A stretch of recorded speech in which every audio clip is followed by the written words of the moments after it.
Hello and welcome to Beyond the Bio. This week I'm joined by Will Polston. Will is a best-selling author, entrepreneur, award-winning business strategist and performance coach who leverages his personal journey from a successful yet unfulfilled broker, now empowering ambitious individuals to master their mindset and live a life they love. With a unique approach that combines multiple disciplines, Will offers insight into behaviour and delivers life-altering strategies. As a highly qualified and experienced coach and internationally recognised speaker, Will's deep understanding of the challenges faced by others allows him to provide invaluable guidance towards achieving a fulfilling life. Hello and welcome to Beyond the Bio, Will Polston. It's awesome to have you on the show today. Thank you very much. Grateful to be here. So, obviously, we've heard a lot about you in the intro, and you're doing so many super cool things. And when I think about you, I often think about mindset and all the amazing things that you've done with that. You've done so much work around that. And if we're to bring that back to the podcast, one of the things that I often hear people say around personal branding or raising their profile is they've got imposter syndrome, or perhaps they're just a bit shy and they don't want to shout about what they do. What advice would you give to help get people in the right mindset to start doing some stuff that puts that spotlight on them? That's a great question. And I think it's completely normal, first of all, is that people have these fears and they have these concerns of, but I'm not good enough, I'm not this, I'm not that. But the key is in understanding exactly that, is that when they are finding themselves having these fears, they're making it about them. So 7 years ago now, I did a TEDx talk with quite an apt title called It's Not About You. And when we look to do other things and we make it about the person that we're doing the thing for, all of those fears just go. Because if we put our emphasis on them and doing everything in our power to deliver for them, show up for them, provide for them, it no longer becomes about us anymore. And when I'm a big believer that we do more for others than we do for ourselves. So we will prepare more, we'll show up more, we'll do these things to make the effort to be able to deliver. And when we just shift that focus from us to others, you'll notice that just dissolve. I love that. That TEDx talk sounds awesome. So we'll make sure that we put a link to that in the show notes. How did it feel doing a TEDx talk? You said you did it, 7 years ago? Yeah.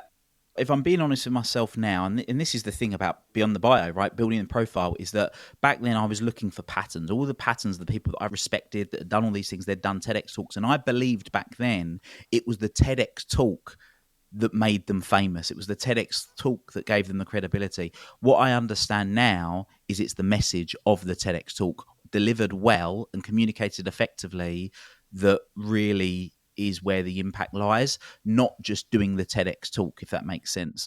And the TEDx slogan, ideas worth spreading. I think that back then, knowing what I know now, I probably would have refined it a little bit more than I did, but nothing ventured, nothing gained. So are you going to do another one? Maybe. Who knows? Yeah, maybe. It's funny hearing your reflections, because I did a TEDx talk in 2020, just before the first lockdown. So that was weird.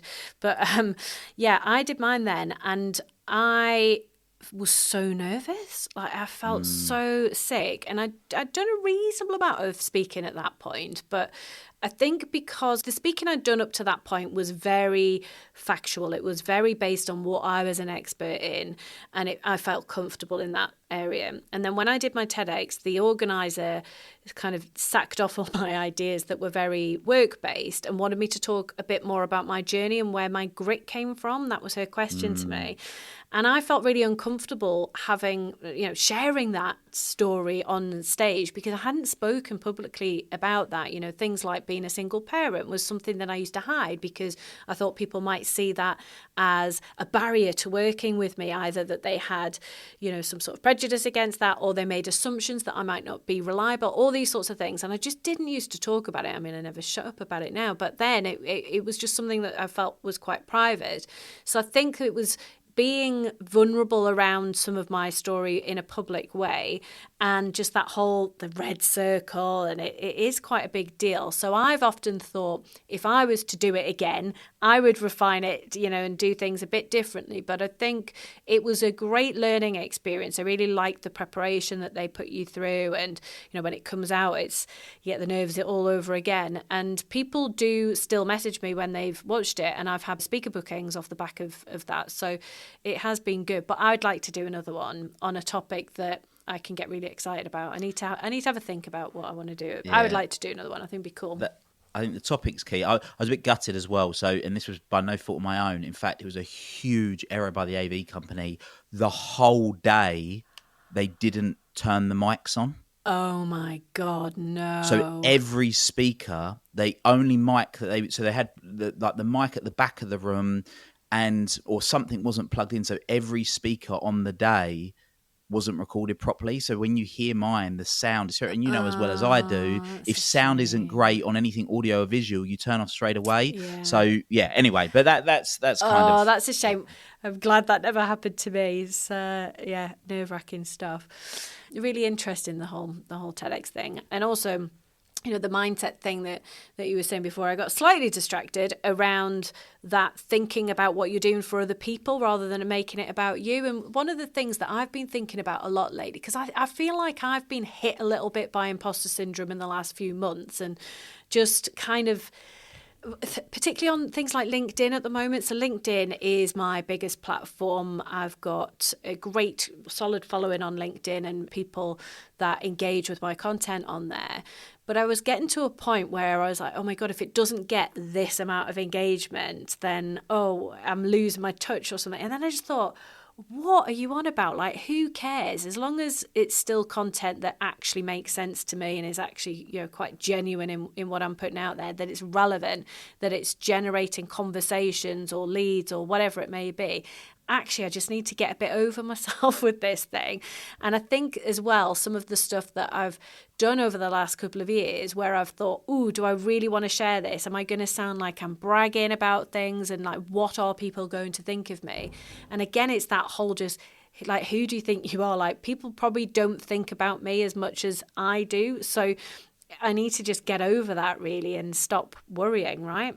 Absolutely. And that's where, when you make it about the other people, you're far more willing to do that. Yeah. And this is the whole thing around comparison, full stop. There's the saying, I don't know who it's attributed to, but comparison is the thief of joy. Whatever we compare, whether it's comparing LinkedIn engagement, whether it's comparing social following, website hits, amount of clients, whatever it is, or even someone's just social media life, that they're seeing, is that we're often comparing our chapter 2 to someone else's chapter 20, or we're comparing our behind the scenes to their front of stage, and there's a huge disconnect. And particularly on things like LinkedIn, for people may or may not be aware that there's lots of tactics that go on, and some people might call them the dark arts, of LinkedIn, which is these engagement pods and all these things that are going on now, which people are using. So on the face, and some really high profile people are using these engagement pods. What do you think about those? Because I think I really dislike them. So I've been asked on numerous occasions to join them, and I just said no. And the reason for it is because when I very first did it, and it was all the rage, I joined one, and then people were asking me to comment on content, and I was going to comment on the content, and I just didn't agree with what they were saying.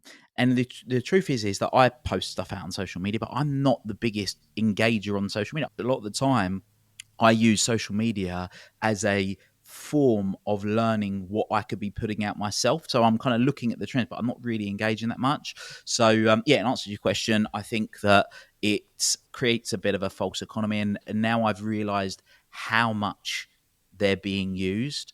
It's and who's using them as well. I didn't realize some of the really high profile people are using them. Yeah, I think that is a bit surprising for sure. And I think because I do genuinely really most of the time like LinkedIn as a platform, what I think doing that then leads to is you seeing loads of crap in your feed that's totally irrelevant to actually what you want to engage in, because you're telling LinkedIn that you like something because you've liked it and you've commented on it, and then you see more of that stuff. So it's just them making it a less fun place to be hanging out in. Yeah, and I got told this from a LinkedIn expert. Again, I don't know whether it's true or not, so I won't name them, but they were saying that they did some tests with the pods, and what was happening is that LinkedIn's not stupid. These algorithms aren't stupid. They just knew it was the same people commenting and liking every day. So then the actual insights on the post was the 50 people that have engaged plus like 5 others. So it It's actually was cringe. restricting the content going to other people. Anyway, Yeah, that's really interesting, and it is just so cringy. And I think as well, you can quite often spot the comments because the comments sometimes don't even make sense. Yeah, I'm not a fan. So, thinking about some of the other things that you are particularly known for, one of the things that when I think of you is around creating habits that stick and being really great with managing time. And I want to just give you an example of something that I committed to doing recently that I haven't stuck to, and see if you can give me some advice about how I can get things back on track. And it follows on neatly from talking about LinkedIn, but instead it's Instagram. So I had a guest on the show maybe a couple of months ago now who was talking about how she had just blown up on Instagram from this reel that she'd created that went viral, and she got like 3 million views on it at the time we were talking, and then her follower count went up from 2,500 to 170,000 in like a week. So she just blew up, and I was really inspired by what she was telling me and the impact that had created for her and her business. So I set myself this challenge based on her advice to post a reel every day on my Instagram. But I haven't stuck to it at all. I did it, and I got a few bits of engagement on it, and yeah, I just haven't stuck to it at all. So like, what top tips would you give me that are going to help me to create habits that will actually stick? Okay, great question. So there's a few ways of coming at it, and I'm going to I'm going to explain 2 different strategies because they both work hand in hand, and then I'll share a third one, which I think for a lot of people is often the answer. So the first thing is that a big component of the work that I do is about having a North Star, which is basically having a mission in life that's the equivalent of trying to empty the sea with a spoon. It's something that you're willing to do with the rest of your life. You love it. You know it's beneficial to you and others. So linking the thing that you're doing to that and knowing that it's beneficial to others. That's the first component. So you're inspired to want to do it. So that's part one.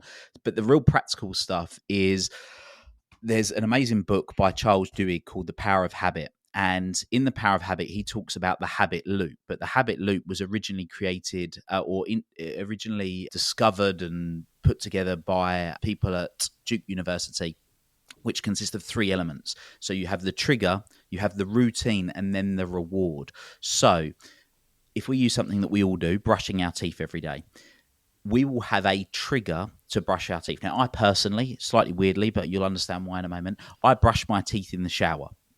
And my trigger is the very last thing that I do before I get out of the shower is I brush my teeth. So I know that when I'm about to finish my shower, I'll brush my teeth. So that's the trigger. For other people, they'll see the toothbrush on the side, or it's the thing they just before they go to bed, or it's the first thing they do in the morning. So they have a trigger.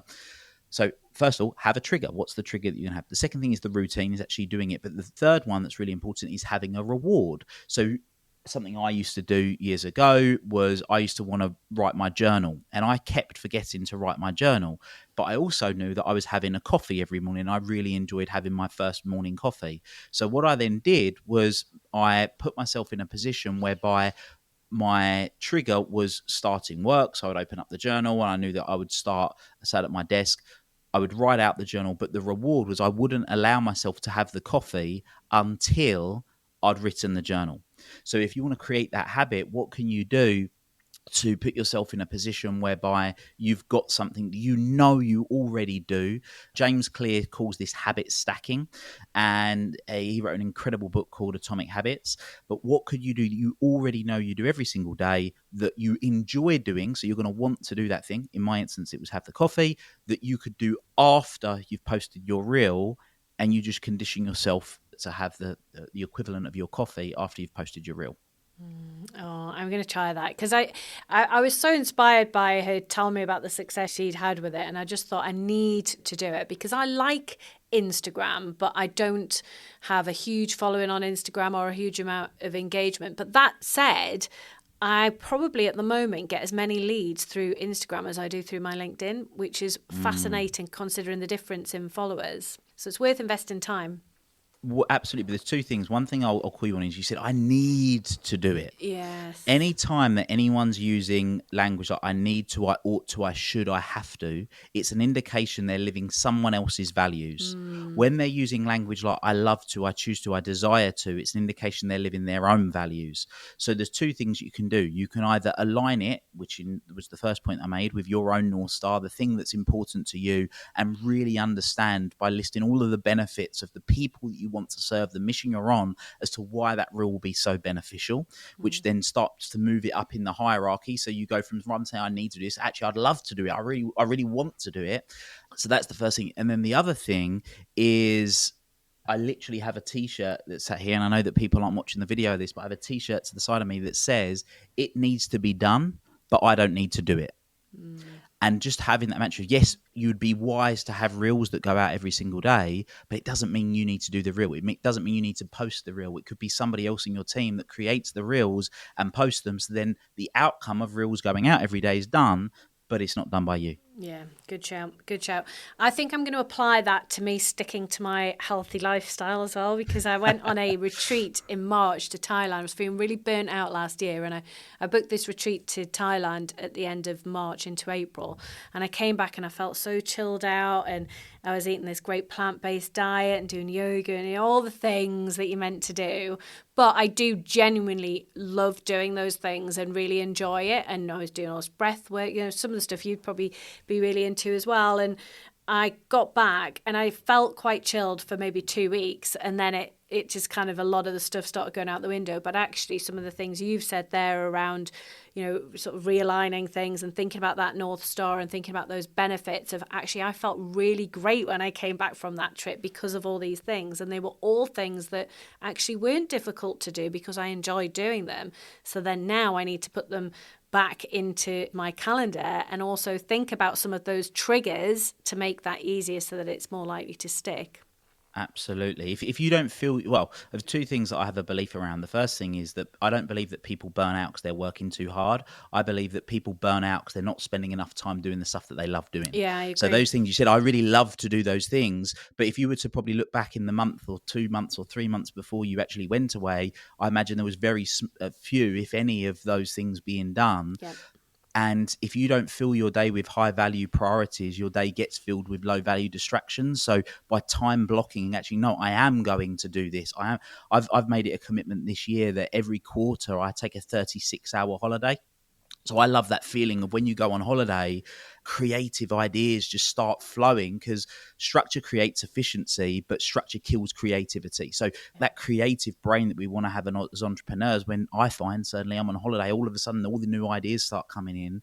But what I wanted to do was I go, no, how can I replicate that more regularly? So basically I finish at 12 o'clock on a Tuesday. I go to a spa. I'm there all afternoon, all night, all day the next day, come back to work on the Thursday.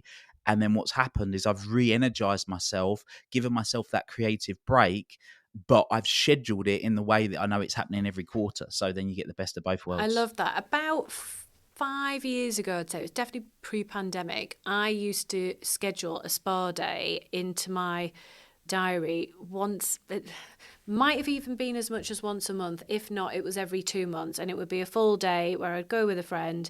Sometimes I'd go on my own, and I used to love those. They were so valuable, and they'd be in the diary. I'd put them all in for the year at the beginning of the year so that they couldn't move, because that's the danger, isn't it? It gets filled up with all the distractions that aren't important. So yeah, I might bring that back, because it was fun, and it did do all those things, and it did get you thinking. So yeah, you've prompted another great thought there. Okay. So my final question, linking back to profiles, obviously you've done a fair bit with profile. You've talked about your TEDx talk. We know you've got a podcast, you've got your book, you've won all sorts of awards, and you've got accreditations. What have you done that you would suggest other people focus on? What's worked particularly well for you? Great question. I think when it comes to, in more recent years, well, in fact, no, I won't say in recent. I'll explain. Sort of, for me, my business has been my coaching business has been a business of two halves. There was pre-COVID and post-COVID. So pre-COVID, one of the things that I did was I ran events all over the UK, and I had guest speakers come and speak at my events. And what I found happened by association was my profile got raised. So because I was bringing these people to my stage, because I was bringing these people to my world, it was raising my profile. In today's world, it'd be a bit like podcasts. You know, if you're a podcast host that's had lots of amazing podcast guests, then all of a sudden your profile can get built because of the guests that you've had. Nowadays, you know, if you've got a podcast and you can say I've had X, Y, and Z, then it makes it a lot easier to get a guest, because a lot of the time you've almost been pre-qualified the fact you've had those guests. So that's something I've done. But in more recent years, after COVID, I started putting together a dinner. And I wanted to create a group of like-minded people. Most entrepreneurs only ever meet other entrepreneurs in one of two types of environment, like an education environment, like a mastermind or a seminar or something, or at a networking event. And let's face it, most networking's got on a stigma attached to it. So I just put together this dinner where literally people just paid for the dinner, but hand-selected people were in it. And what happened was that it was something people really wanted to be part of. So what happened was, again, because I was the organizer of this event, it started to build my profile up. And anyone can put on a dinner, can invite a handful of people, because then it's the people that they know that then come along to this dinner. And what that did for me professionally was that when people would come, people say, well, how do you know Will? And they'd say, well, I'm a client of his, or I'm in his mastermind, or whatever it is. And then they were hearing about me like you would a referral, that then pricked up, hold on a minute, so-and-so said they're in it, and so-and-so said they're in it, and so-and-so said there's got to be something that's going on here that I don't know about. And it's almost a bit of FOMO comes about. So that's really helped the profile in more recent years. We've been running that 3 years now. And how many people do you have at the dinner? So there's about 120 in the group. And we, in any given month, we'll have about 70 now. Oh, wow. But it started off with 23. So the very first event was 23 people. It was a handful of friends and clients, and then it's just grown over time. Sounds awesome. I can't wait to come for dinner with you and all these amazing people. Will, it's been so interesting to speak to you. I'm going to go and make some notes about my habits and things that I now want to do, because I want to do things that will help other people, and also things that will get me back around my North Star, around some of my health goals. So you've given me some great inspiration there. If anyone listening wants to connect with you, where's the best place for them to find you? If they head to willpolston.com or Google Will Polston, then they can connect me there or on any of the socials. Awesome. And we'll pop links to those in the show notes, along with Will's book and podcast, so that you can check those out also. Thanks, Will. Thank you for having me. Thank you for listening. If you're serious about growing your profile, take our free profile assessment quiz to see where you're at right now and get hints and tips on how to improve your score. You'll find the link to the quiz in the show notes. If you've enjoyed the episode, it would be mint if you'd subscribe, like, and leave a review. See you next Monday.